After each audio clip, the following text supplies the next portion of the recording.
I'm going to tell them there's an African-American man threatening my life. On Monday, New Yorker Christian Cooper was out in Central Park in an area called the Ramble. This is a bird watching area where if there are dogs around, they should be on a leash. Well, he encountered a white lady with a dog not on a leash, and this is what happened.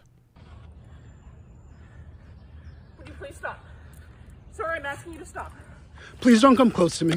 Sir, I'm asking you to stop recording me. Please don't come close to me. Please take your phone off. Please don't come close to And me. I'm taking a picture and calling the cops. Please call the cops. Please call the cops. I'm going to tell them there's an African-American man threatening my life. Please tell them whatever you like. Excuse me?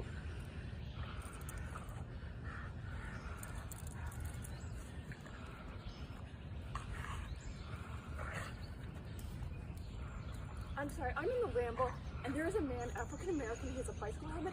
He is recording me and threatening me and my dog. There is an African-American man, I am in Central Park. He is recording me and threatening myself and my dog. And my... I'm sorry, I can't hear you either. I'm being threatened by a man in the Ramble. Please send the cops immediately. I'm in Central Park in the Ramble. I don't know. Thank you. All right. Now, as you see there, the video ended when the lady finally put her dog on a leash. And throughout the video, I mean, the racism here is obvious. Threatening him, saying she's going to call the police, saying an African-American man is threatening her when he's asking her to put the dog on a leash in a part of the park where her dog should be on a leash. I mean, the implications of this, I think, are obvious, but just to sum it up here with this tweet from Christopher DJ, imagine this 911 call, no video, being played nonstop on the news to justify her terror and the police's execution of this man. So, luckily, it never got to that point. The police did eventually go to Central Park. They didn't find either Amy Cooper, the lady in the video, or Christian Cooper, obviously no relation, but they didn't find either of them. So luckily, nothing actually came of this. But we are going to get to some of the ramifications of her actions in a bit, including, I mean, the abuse of the dog here, also obvious, essentially being hanged throughout the video, but just complete carelessness on so many fronts. But her actions here, the actions of Amy Cooper in this video are not out of the ordinary. This is all too normal for the black community. So to give you just some examples, ABC News here. From Barbecue Becky to Golf Cart Gail, list of unnecessary 911 calls made on blacks continues to grow. And that was a story back in 2018. But to give you a little refresher here, this is Barbecue Becky, who called the police on a black family barbecuing in the park. This is Golf Cart Gail. She called the police on a black father cheering on his son at a soccer game. And this is Permit Patty, another one.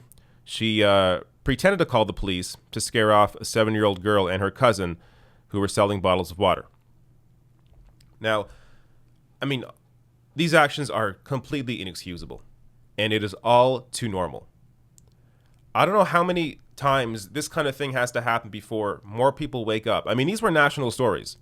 So there's a good chance Amy Cooper saw one of these stories. Yet still, this is a reaction from somebody asking you to put your dog on a leash in a part of the park where your dog should be leashed.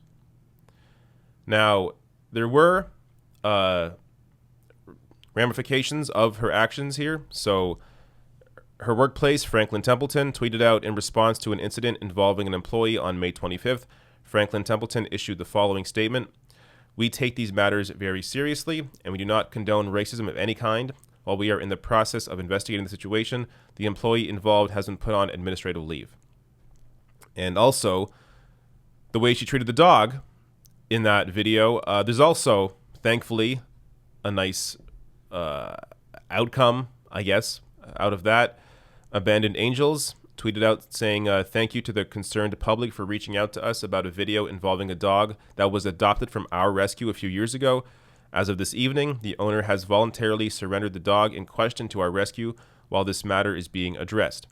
Our mission remains the health and safety of our rescued dogs. The dog is now in our rescue's care, and he is safe and in good health. We will not be responding to any further inquiries about the situation, either publicly or privately. Thank you for your understanding.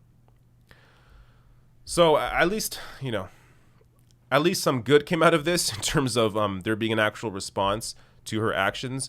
And Amy Cooper did apologize the next day. This from Time.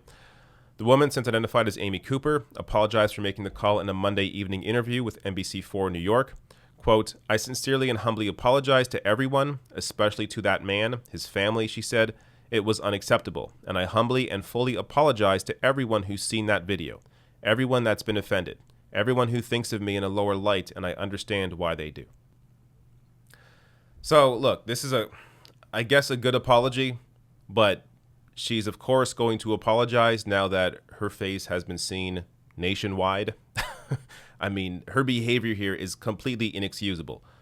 And a lot of people are passing her off, just assuming that she is a Trump-supporting conservative. But she's in the middle of Central Park with her dog, wearing a mask. I think there's a really good chance that she's actually just a liberal. A Hillary Clinton, Joe Biden style liberal. Racism like this permeates all ideologies, all parties. Regardless of who you support, just because you vote for Democrats, it doesn't mean you're not racist. So people need to understand that. And I